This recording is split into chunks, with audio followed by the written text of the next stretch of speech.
Evangelho de João, capítulo 14, do verso 1 ao seguinte. Glória a Deus. Diz assim a palavra do Senhor: não se turbe o vosso coração. Crede em Deus. Credes em Deus, crede também em mim. Na casa de meu Pai há muitas moradas. Se não fosse assim, eu vou-lhe teria dito, pois vou preparar-vos lugar. E se eu for e vos preparar lugar, virei outra vez e vos levarei para mim mesmo, para que onde eu estiver, estejais vós também. Mesmo vós sabeis para onde vou e conheceis o caminho. Disse-lhe Tomé: Senhor, nós não sabemos para onde vais, e como podemos saber o caminho? Disse-lhe Jesus: eu sou o caminho e a verdade e a vida. Ninguém vem ao Pai senão por mim. Se vós me conhecesseis a mim, também conheceríeis a meu Pai. E já desde agora o conheceis e o tendes visto. Amém? Glória a Deus. Veja bem, como eu já disse antes aqui, essas palavras aqui fazem parte das últimas instruções de Jesus aos discípulos antes dele ser preso, julgado e condenado à morte de cruz. Aqui, o Senhor Jesus, ele estava preocupado com os discípulos, porque há mais de 3 anos que Jesus estava presente com os discípulos. Na hora que eles estavam no barco, que veio a tempestade, eles entraram em desespero, mas Jesus estava lá no barco. Aí eles clamaram por Jesus, e Jesus perguntou assim: cadê a fé de vocês? Vocês mesmos poderiam repreender o vento aí, ó, em meu nome? Mas já que vocês não fizeram isso, então eu já fiz para vocês. Então Jesus atendeu a necessidade dos discípulos. Jesus sempre está presente.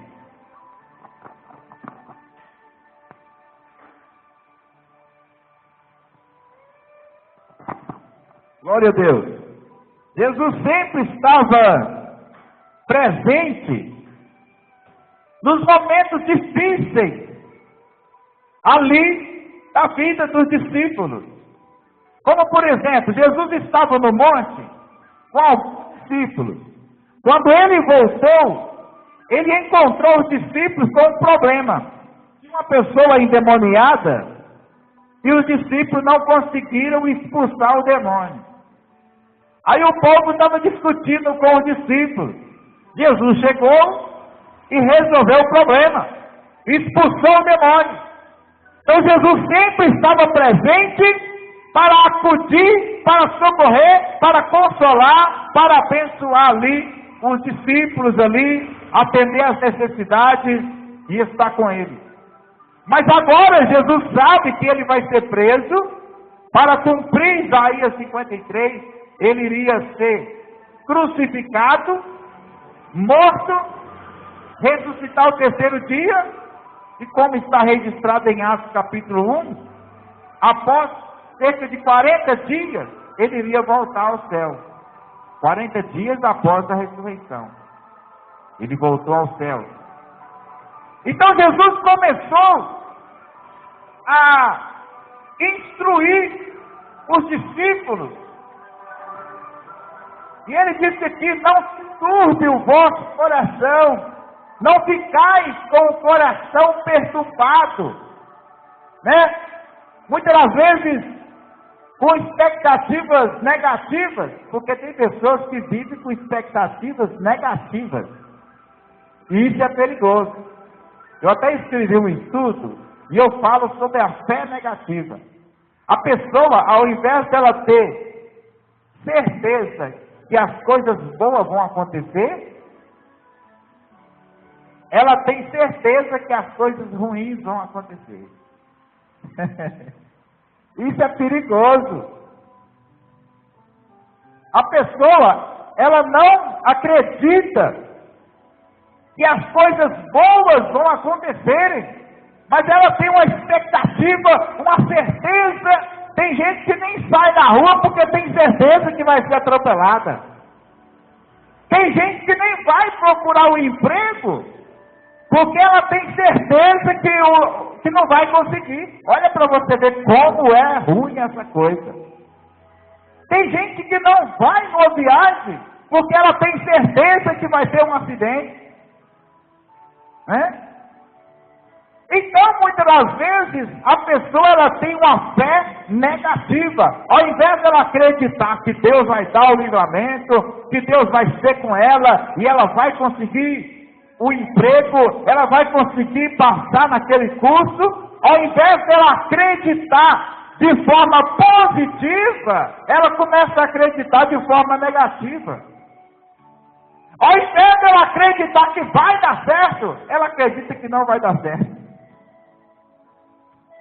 E isso interfere na vida da pessoa. E não tem oração que resolve. Né? Não tem unção que resolve. Porque a fé da pessoa é negativa. Ela não acredita de forma positiva. Então Jesus, ele está falando aqui, não se turbe o vosso coração. Credes em Deus, crede também em mim. E aí ele começa a falar de um assunto que passa pouco na cabeça do ser humano. Você pode sair correndo às igrejas por aí. Dificilmente você vai ver um pregador falar de coisas lá de cima. Difícil. E as igrejas que falam muito, porque Jesus ele não tem compromisso com placa de igreja não. Jesus ele não tem compromisso com a placa da minha igreja, com a placa da igreja, seja qual for. Jesus ele tem compromisso com a palavra dele. Se eu falar para você a pegar a placa da minha igreja, eu estou sendo falso profeta. Porque a placa da minha igreja não salva. A palavra que eu prego é que salva. Jesus é que salva. Então veja bem. As igrejas aonde os pastores mais falam de coisas lá do céu, são as que têm menos pessoas. Você quer encontrar a igreja cheia? Sai procurando aonde o pastor só fala de carro do ano, só fala de cura, né? Só fala de aumento de salário, só fala essas coisas. Procura esses locais aonde só tem cura, só tem portas de emprego abertas, só tem bênçãos para esse mundo, que você vai ver cheio. Mas aonde é pregado o céu, salvação, arrependimento de pecado, você vai ver poucas pessoas. Porque o próprio Jesus falou em Mateus capítulo 7, verso 13 a seguir, ele diz assim: entrai pela porta estreita, porque largo e espaçoso é o caminho que leva para o inferno, e são muitos que entram por essa porta. E apertado, estreito o caminho que leva ao céu, e são poucos que encontram. Então, Jesus aqui, eu quero falar também assim que Filipenses capítulo 3, verso 19 a seguir, o apóstolo Paulo fala disso que eu acabei de citar. Ele fala de obreiros que só pregam coisas desse mundo, só bênção. Ele não pensa no céu, porque a pessoa fala do que o coração está cheio. Se o coração do pregador está cheio de dinheiro, está cheio de... ele só pensa assim, nossa, é muita gente, é muito dinheiro, é muita cura, é muito carro, é porta de emprego aberta. Ele só pensa em coisa dessa vida. Então ele só vai falar disso. Ele não vai falar do céu. Ele não vai falar que Jesus vai voltar. Porque no coração dele não tem isso. Porque Jesus falou que o que tem de abundância no coração, fala a boca. Quem já leu isso aí? Jesus falou isso. O que há de abundância no coração, fala a boca. Então, se a pessoa fala muito uma coisa, é porque o coração dela está cheio. E Paulo falou em Filipenses capítulo 3, verso 19 e a seguir, que existe esses que só pensam nas coisas desse mundo. Aí no verso 20 ele diz assim, ó, mas a nossa cidade, antes que eu abri em cima, eu fiz assim, abri em cima aqui, ó. Mas a nossa cidade está no céu, onde também esperamos o Salvador, o Senhor Jesus Cristo, que transformará o nosso corpo abatido para ser conforme o seu corpo glorioso, segundo o seu eficaz poder de sujeitar também a si todas as coisas. Filipenses 3, verso 19 é o seguinte. Paulo era um pregador que pensava no céu.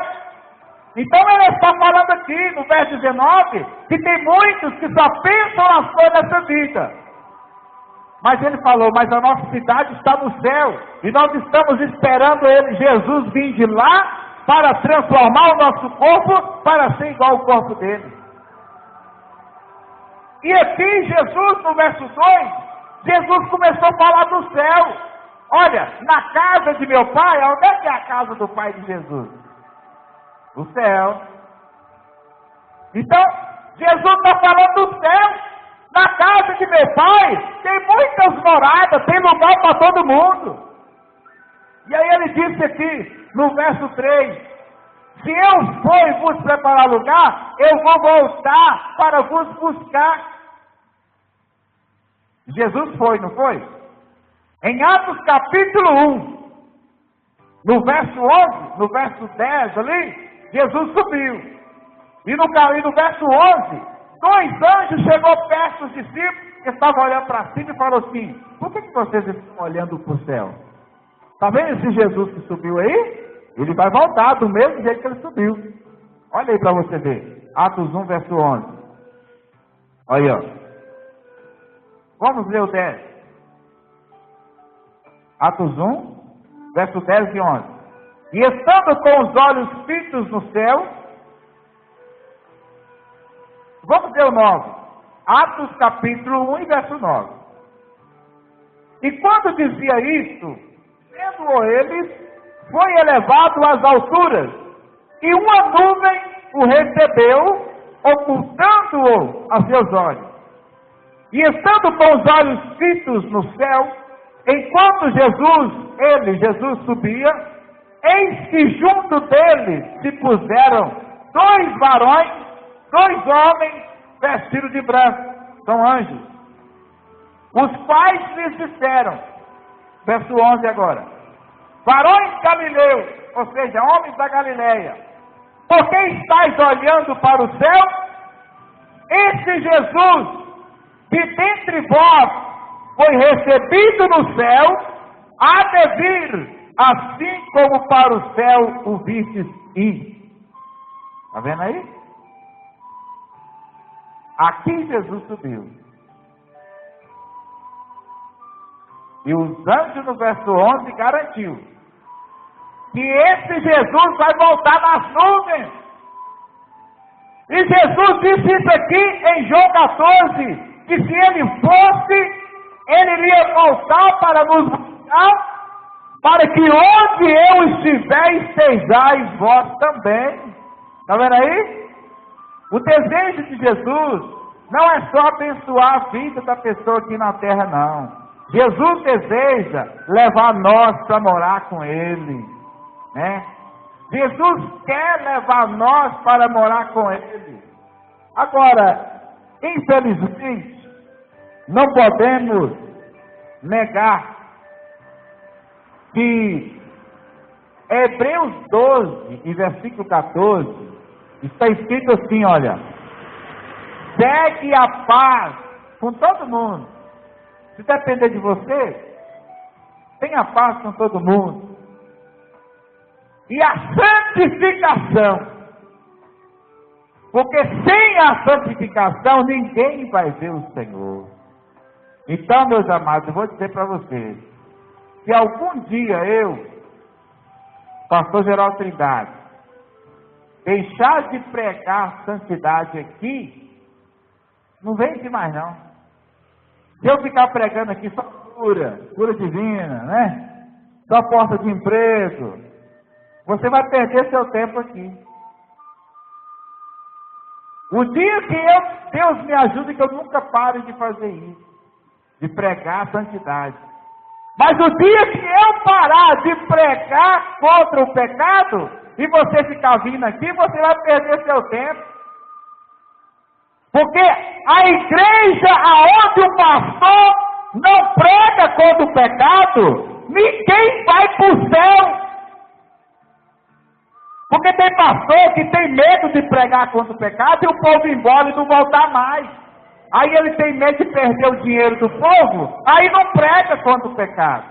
Aí o povo não vai para o céu, porque eu estou citando Hebreus 12, verso 14, está escrito que sem santidade ninguém vai ver Jesus. Então, nós temos que aprender o seguinte: eu tenho que ir à igreja não só para receber bênção, mas para o meu Pai falar comigo, me corrigir, falar comigo em quem que eu tenho que mudar, porque às vezes eu estou fazendo coisas que vai me impedir de ir para o céu. Então eu vou lá na igreja para Deus usar o pastor para falar comigo o que eu estou fazendo errado, que eu tenho que mudar. Aí a pessoa ela tem desejo de se santificar, né? A mesma coisa, a filha ou o filho chega para o pai ou para a mãe: pai ou mãe, o que eu faço que o senhor não gosta? Que a senhora não gosta? Que a senhora gostaria que eu não fizesse? Quer dizer, o filho, a filha, tem desejo de agradar a mãe e o pai. Então ele não espera a mãe chegar, o pai chegar e falar: está fazendo isso, está fazendo aquilo, está fazendo aquilo outro. Não, o próprio filho, a filha, chega para o pai e para a mãe: o que eu estou fazendo de errado? Às vezes eu não estou vendo, o senhor está vendo? Quer dizer, tem desejo de agradar os pais. Assim são os filhos de Deus. Chega para Deus: Senhor, o que eu estou fazendo de errado que vai impedir eu ir morar com o Senhor? Usa alguém, usa uma criança, usa o pastor, usa alguém para falar comigo, para que eu possa me consertar, porque a pessoa, ela tem desejo de morar no céu. Antigamente as igrejas eram assim, existia o chamado culto de doutrina, aí as pessoas iam, né, com aquela sede: nossa, hoje Deus vai puxar minha orelha, hoje Deus vai falar comigo. Eu lembro disso, tem 17 anos que eu estou na igreja, que eu aceitei Jesus, eu lembro disso. As pessoas iam para a igreja querendo que Deus mostrasse para ela aonde que ela tinha que mudar de vida. E Deus falava, viu? Teve uma vez que eu estava na igreja, eu era jovem, né? Tem 17 anos que eu aceitei Jesus, mais ou menos, vai para 18 anos. Aí, Deus usou o pastor, e ele falou contra um erro que eu estava praticando, que ele não sabia. Quer dizer, porque eu pedi Deus, eu falei: meu Deus, mostra para mim o que eu estou fazendo de errado, para eu mudar, eu quero me santificar, para eu ir morar no céu. Então, isso é o primeiro amor. A pessoa, ela tem desejo de morar no céu, aí ela preocupa, né? Porque Jesus, ele está falando aqui: eu vou preparar lugar, e eu vou voltar para buscar vocês. Jesus vai voltar para nos buscar, amém? E nós temos que perguntar a nós mesmos: será que se ele vier hoje, eu vou subir? Ou vou ficar alegre, né? E tem pessoas que vai ficar aí no mundo alegre, né? E eu quero subir alegre. Eu não quero ficar alegre, eu quero subir alegre. Quem quer subir alegre, diga amém. Nós precisamos pensar nisso. Jesus está falando aqui que Ele vai voltar para nos buscar, né? Então vamos preparar para que nós possamos ir morar com Jesus. Amém? Glória a Deus. Deus abençoe a todos, em nome do Senhor Jesus.